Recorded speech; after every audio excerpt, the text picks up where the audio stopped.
Zelenskyy proposes preemptive strikes on North Korean troops in Russia. It depends on our partners. This post received a score of 17,000, with an upvote ratio of 95%.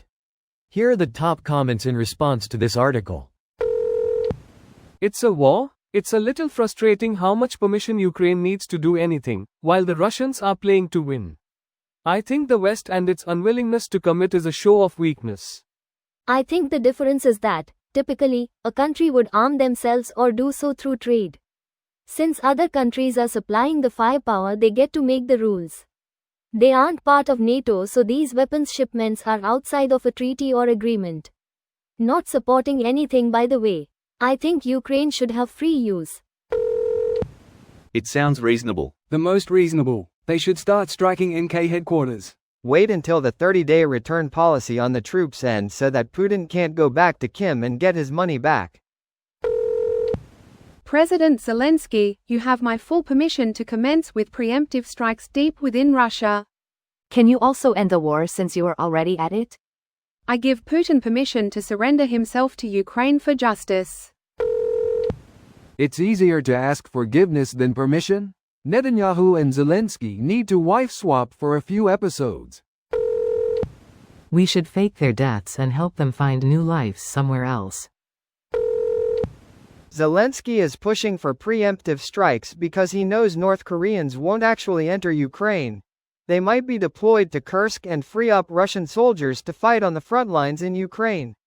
North Korea and Russia can do this without North Korea risking further sanctions. So strange to call any strike against an enemy who started a war with you preemptive.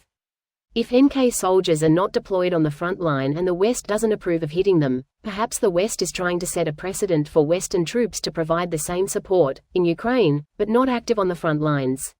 If that occurs, it's much easier for the West to claim any attack on their forces is an act of war against the EU, USA, and Russia will face severe consequences for doing so. Was going to say this, but you beat me to it. The whole situation feels like they are setting up that exact scenario. If the NK troops are hit while not actively fighting, any troops NATO sends in to support, but not directly fight, fall into that same category. That being said, if they don't take the bait, there's a good chance Russia takes them out and claims it was Ukraine anyway. Just do it. It's always easier to ask for forgiveness than permission. It's a war after all. I've got a feeling after this election is done we're gonna let a few things off the chain. Either way, as a parting gift before Dingus takes over again, or as we've got 4 more years, let's get this done. This video was automatically created by Reddit to Speech. The article and comments in this video were selected from Reddit according to their upvotes, and any paraphrasing was performed by smmry.com, without any human intervention.